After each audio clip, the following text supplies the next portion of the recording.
Isaiah. Isaiah chapter 46.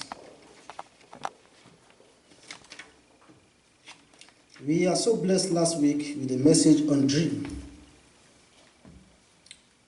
And this will be a way of continuation to what we had last week through Elder Michael Kolawole. If you're there in the book of Isaiah chapter 46, I just want to read two verses. Verse 9 and verse 10.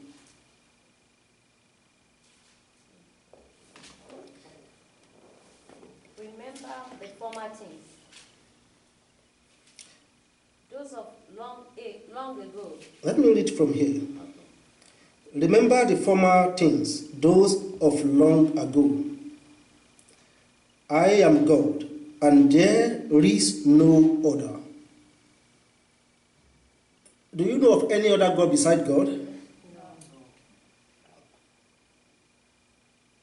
I am God, and there is none like me.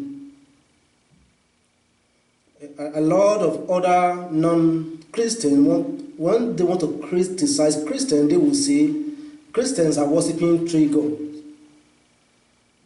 I'm not speaking on Trinity now, but you and myself know that we are worshiping one God, who expresses himself as Father, the Son, and the Holy Spirit. It's a mystery beyond empirical formula. It's a mystery beyond human reasoning. But this is one of the tenets of our faith. Verse 10. I make known the end from the beginning, from ancient times what is still to come. I say my purpose will stand, and I will do all that I pleased.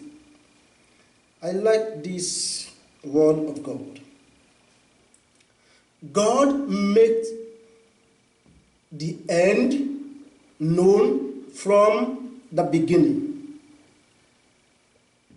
I want you to give me your attention to understand where vision comes from. God make known the end right from the beginning. When God wants to begin your life, he does not begin from the beginning. He begins from your end. And what do I mean by this? God created everything about you ever before you ever come to surface. Your future is the past of God. So nothing about you now and in the future will ever take God unknown or aware. Now, where is the place of vision? Where is the place of purpose? Vision is a glimpse into your future. Can we say it again? Vision is a glimpse into what? Into my future. Until you see a glimpse of your future, you cannot understand what vision, what dream, and what purpose is or are. Permit me to use these three words as one. That you say your vision, your dream, or your purpose. I want to streamline them as one, so that when I talk about purpose, you know I'm talking about your vision. When I talk about your dream, I'm talking about your purpose of existence on earth. Again, vision is a revelation of what your end will be. God makes your end known before you begin it. Your future, or your revealed future, becomes your vision. It becomes your dream. It becomes your purpose of existence. And until a man has a glimpse into what the future will look like, he can't be living without a meaning. A lot of people today are living meaningless life because they have not had a glimpse into what the future look like. Someone wisely said that A man without a goal will eventually end up like a goat. And you know, a goat is an animal without any future ambition. Your vision is a glimpse into your future. It's a glimpse into your end, where you are heading to. David said, your future is God's past. He said in the book of Psalms. Let me read Psalms. The book of Psalm 139. The word of God is powerful. Verse 13 to 16. Are you there? For you created my innermost being. You knit me together in my mother's womb. I praise you because I am fearfully and wonderfully made. Your works are wonderful. I know that full well.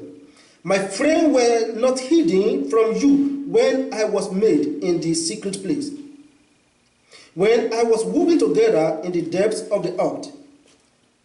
Your eyes saw my unformed body. All the days ordained for me were written in your book before one of them comes to be. A book has been written about you. That means every one of us, we are bestseller of a book that has been written about your life and about my own life. It all depends on how you live it out. So Jeremiah came on board and said, before I formed you in the womb, God told him, I have known you. And these two scriptures and order give me a ground against the issue of abortion. But God, before a child comes forth in the womb, God had already had a plan for the child. You are not a product of mistake. And this is why there is nothing called illegitimate children. We can have parents that come to a relationship by illegitimate relationship, but you can never see God calling any child a what? An illegitimate child, because every child is a heritage from who? From God.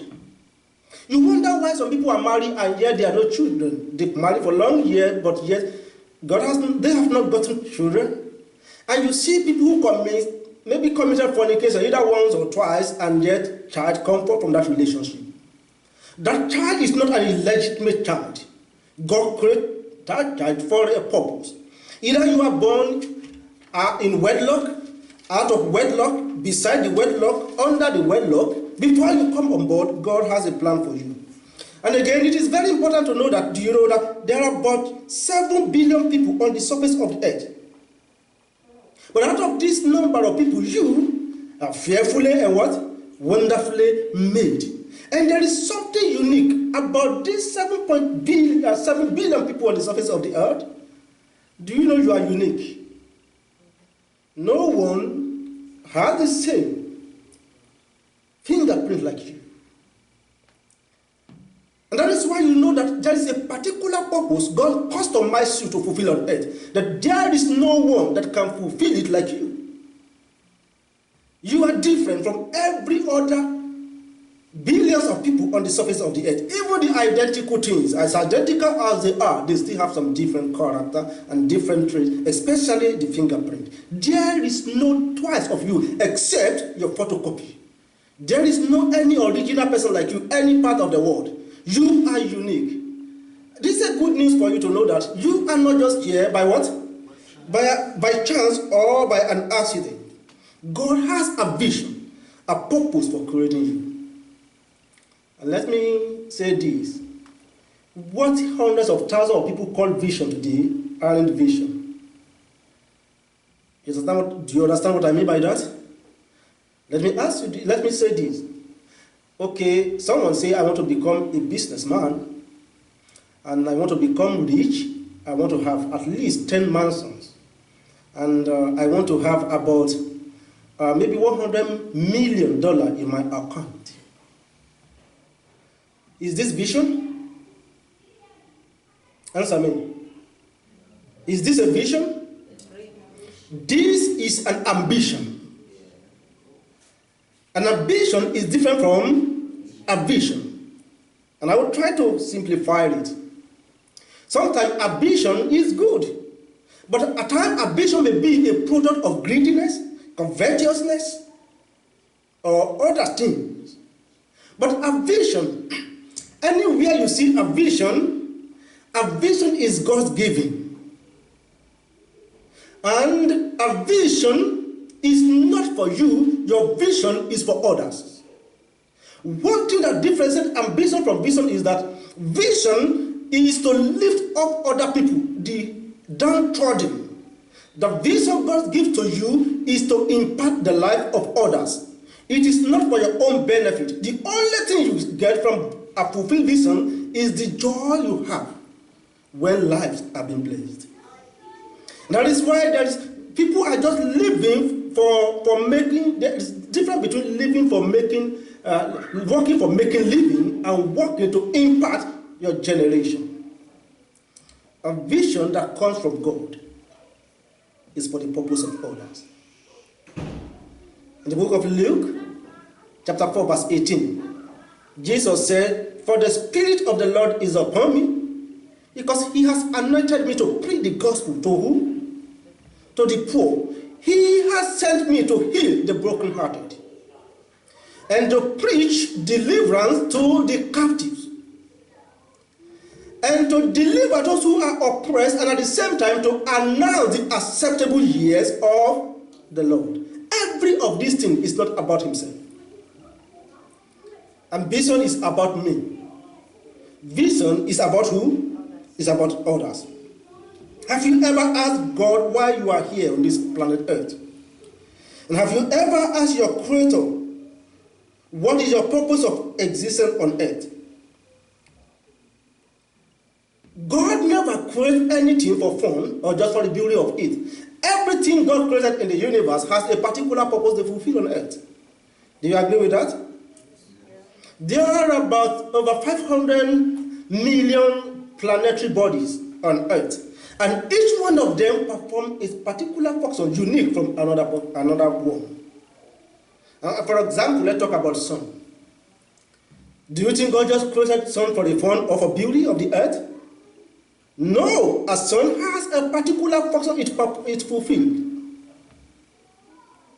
Without sun, there cannot be life on earth.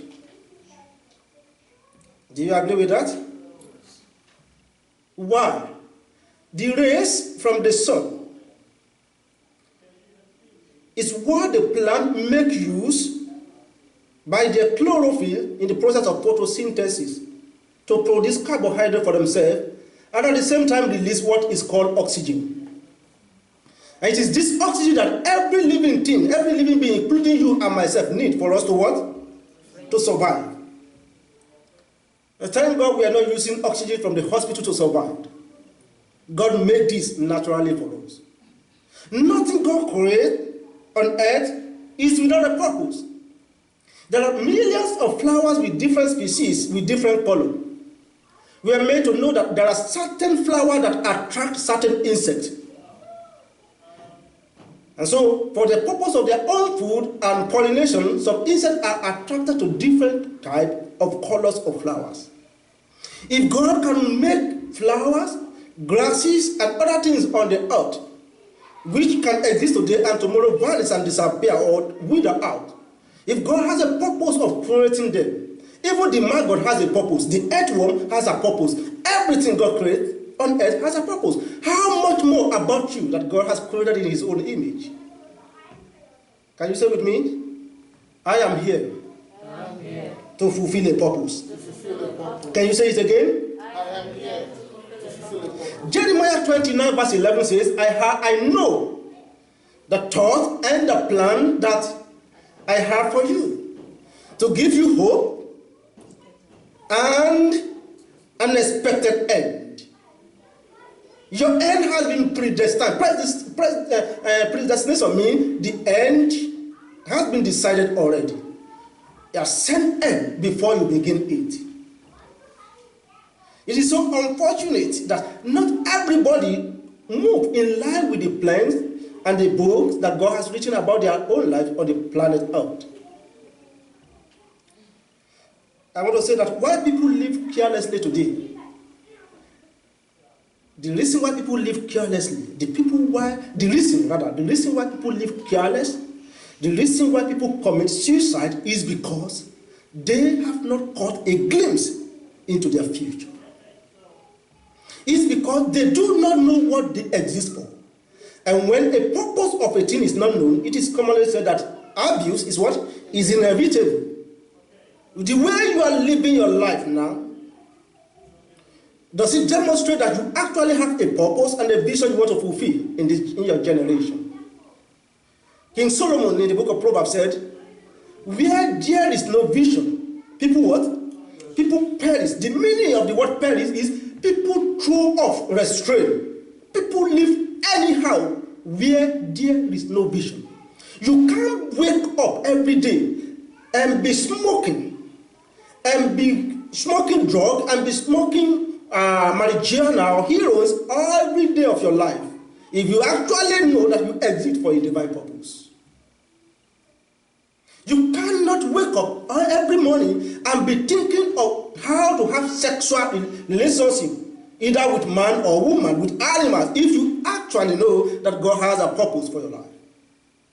You cannot wake up and get rejected and get dejected and oppressed and think of ending your life if you actually know that God has a what? A purpose for your life. When you discover your vision, when you discover your purpose, it forms your passion, it forms your focus, it gives you determination, it decides your integrity. It makes you choose the kind of friends you hang out with. Vision helps you to remove toxic people out of your life. You know what? People who are going nowhere always want you to go with them. They don't have vision, they don't have plan, they don't have anywhere. They are not loaded with the vision and plans for the future. But they always want you to hang around with them. And that is why sometimes toxic people have to leave your life because you are not compatible. Your vision is not the same thing with theirs. I always feel terrible when people leave me alone in the past. I always feel terrible when people go around talking me down. But now I have built a immune system in Christ Jesus to know that there are friends you cannot keep forever because they will grant you and they will never let you go forward. And that was where Brother Michael preached last week when he talked about Joseph. You know, sometimes your vision may be large and seem unachievable and even turn your relations and friends to become your enemies. Do you agree with that? Yes. And one of the major enemies of purpose or vision is people. As I have said, when the wrong people leave your life, the right thing begins to happen to you. And for your way to be able to go in the right direction, it is very important for you to be selective in the kind of people you keep, in the kind of friends you keep. Because some are not prepared to go anywhere, and you cannot head to their own direction. And when I was listening to his message, I just thought to myself that God intentionally brought Joseph out from among his brothers, his relations, so that they wouldn't help Joseph to destroy his vision. Many people of vision have worked with people without vision, and they help them to abort their vision and dream. Again, beside the message and prophecy of God to Abraham, how the Israelites will go into the land of exile for 400 years, I still think to myself that God intentionally took Joseph to Egypt, the most civilized world then, all over the world, the most civilized nation. God intentionally took him there at this tender age so that Joseph could see the wideness of life in Egypt, and at the same time, so that he could be able to believe that every dream God has revealed to him can what? Can come to fulfillment. Because sometimes your location may determine the expansion of your what? Your dream and your vision. If you are so localized, sometimes your dream and vision may be localized. And sometimes God needs to take you to places where you can allow your dream to what? To expand. And you believe in the impossibility that yes, God is able to do this.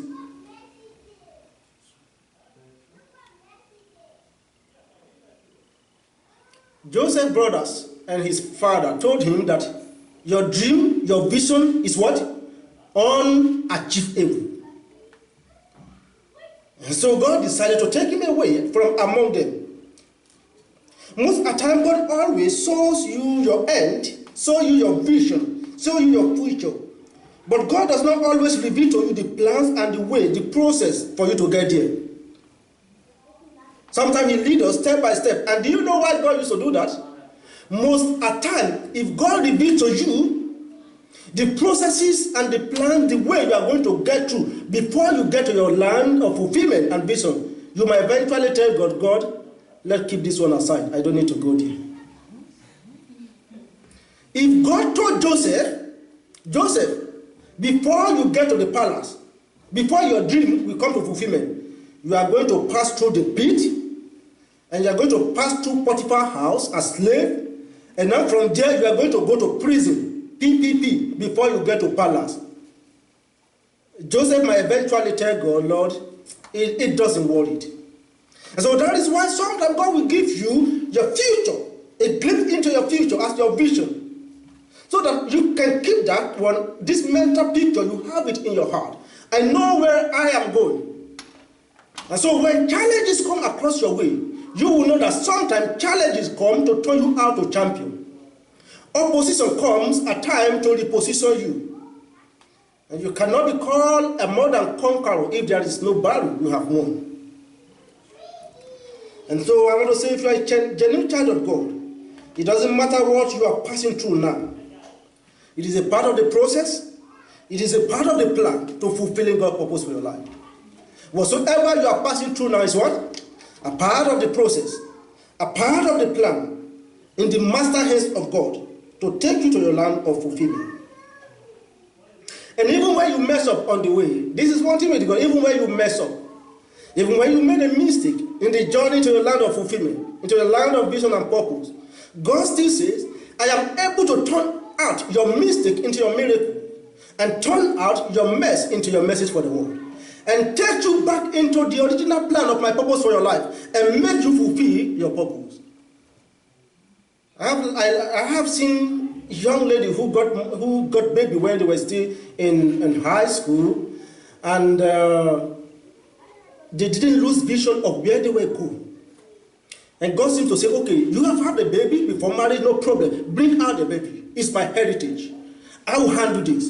But you focus, God rewards you and give you a form of program to reprogram you back into his purpose for your life. That you make a mess at a point in time does not mean the end of your vision. You can still find your way back into your purpose. But you cannot do it without God. And that is where I want to end this message this morning. Joseph knew he couldn't fulfill God's purpose without God. He knew he couldn't fulfill his dream without God. So, and that was why when Potiphar's wife wanted him to have sexual intercourse with her, Joseph said, no, I have a dream, a vision of my future. How can I do this and sin against God and mess up with his plan for my life? Sin will always take you away, far away from fulfilling your vision. Sin will always take you far away from your purpose of existence. And that is why the grave is the richest place in the world, where a lot of people die without fulfilling their purpose, where a lot of people die without achieving their vision. You don't need to allow sin to drag you into the mud. And if there is sin in your life, come back to your Savior today. He's ready to help you out. Where are you at in the plans and purpose of God for your life? Let's take this one as part one. And I will still come with another continuation message. At least maybe 2 messages to round up this message. You and your vision. You and your vision. Where are you in the plans and purpose of God for your life? God bless you. Let's pray.